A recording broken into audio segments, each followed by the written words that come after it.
Hey guys, this is Chris. I'm going to tell you a story. Thanks for tuning in. It's been a while since I have uploaded anything, and I figured it was time that I updated my story.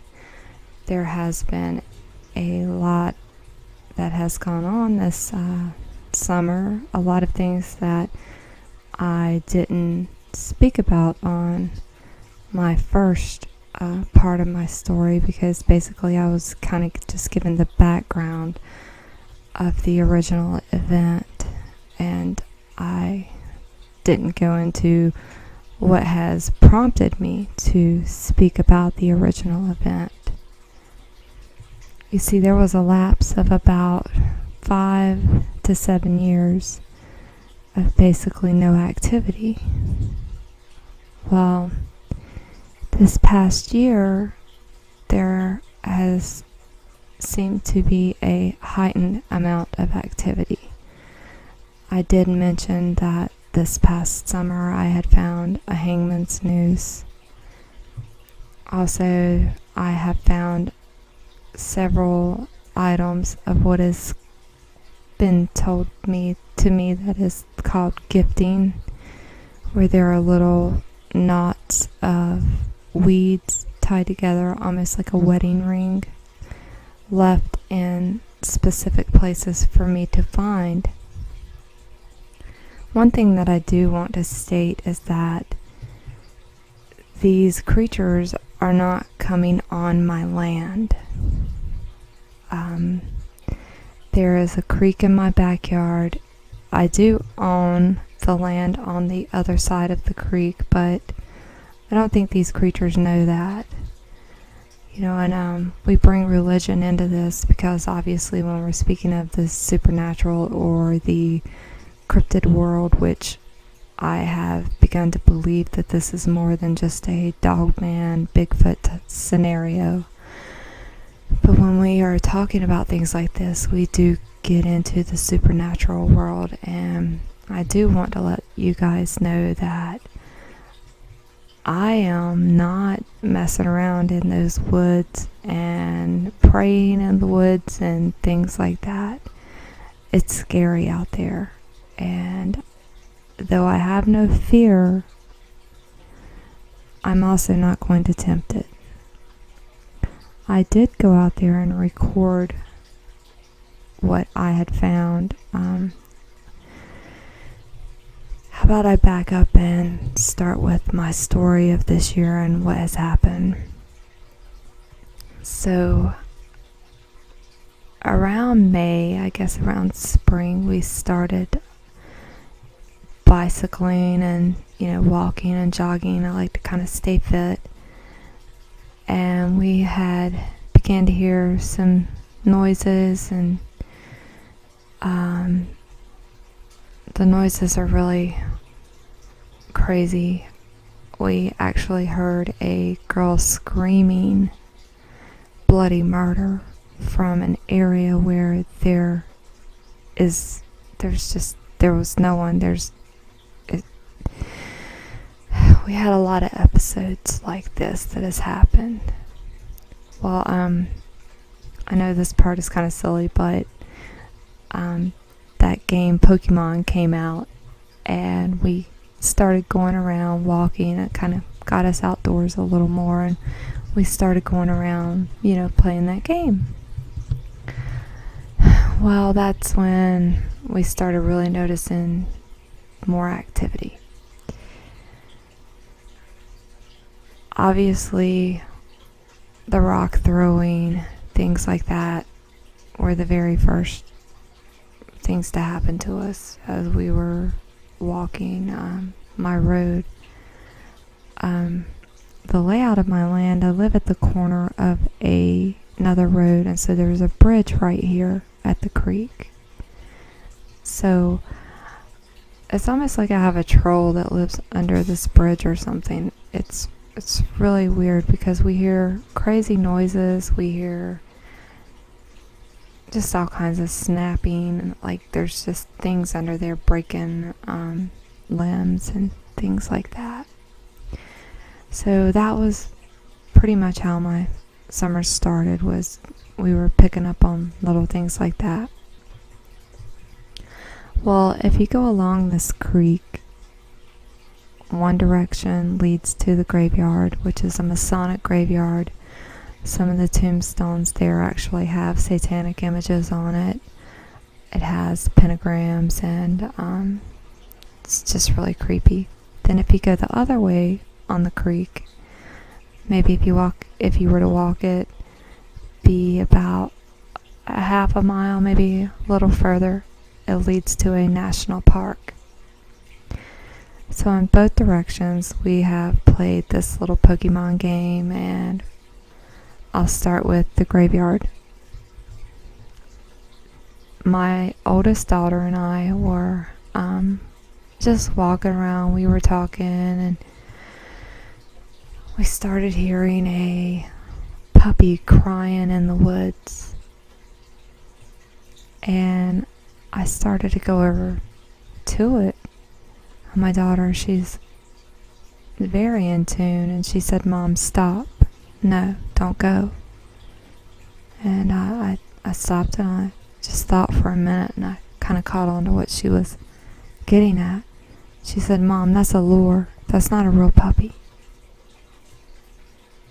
And we, kind of called out to it and stood there for a couple minutes, and it stopped. So after that, we kept going back to that place, and we noticed that there was a stack of rocks stacked up. I think they call them cairns. So we stopped going there, and we started going to the little park up here.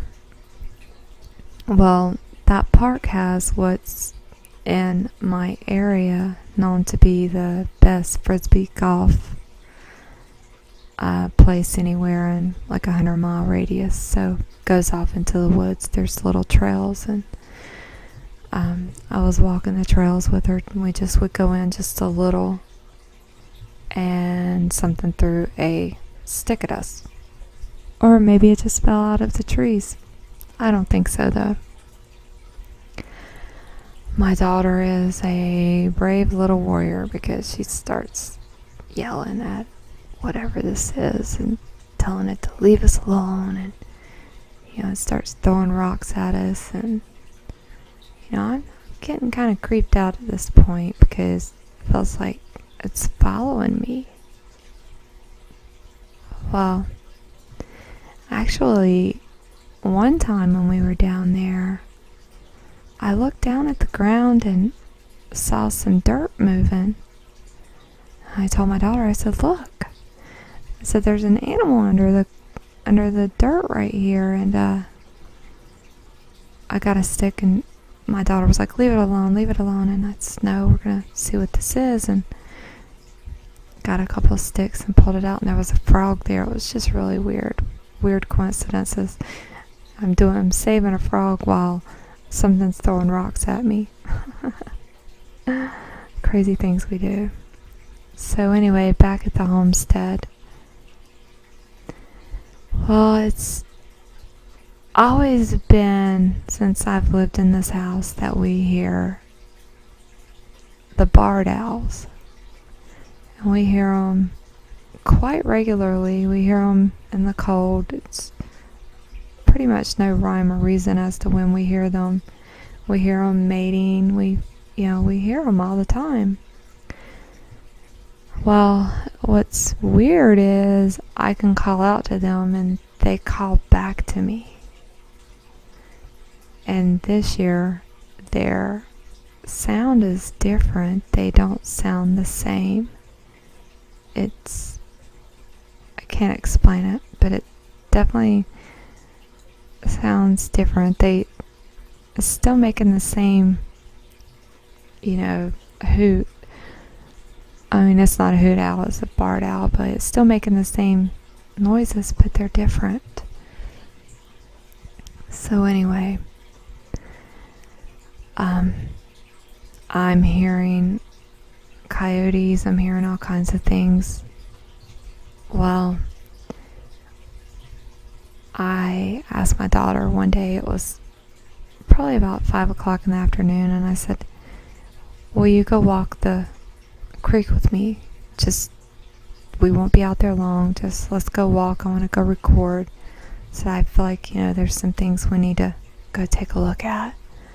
So she agreed, and what we found was insane. And hopefully I'll post the pictures of what we found, but there's a blind back there.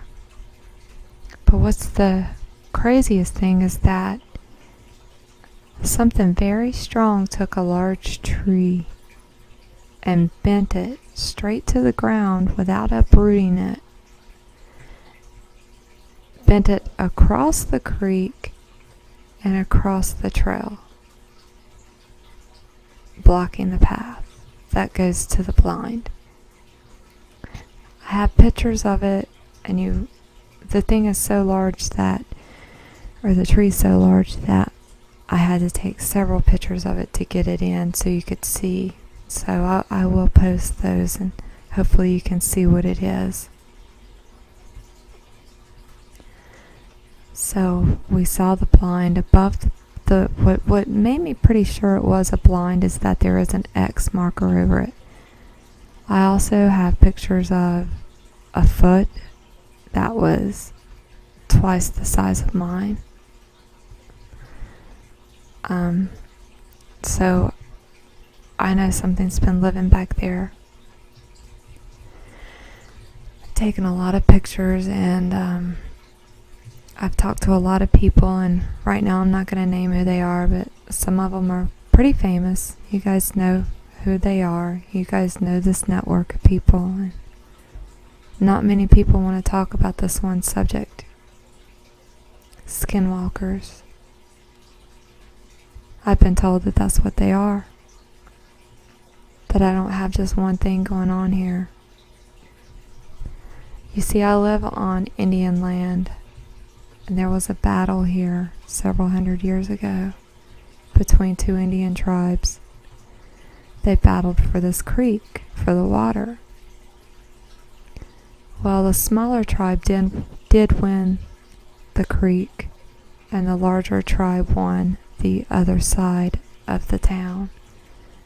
And this whole area is named after these tribes. It was the Tuckasegee Indians and the Paw Indians. Well, the Paw Indians are the ones that lost, eventually leading to their extinction. So they died out pretty quickly after this battle. The thought is that the last remaining ones became skinwalkers. In some of my pictures, if you turn the color up just one, you can see many, many faces, many things in the picture. It's very scary, very creepy.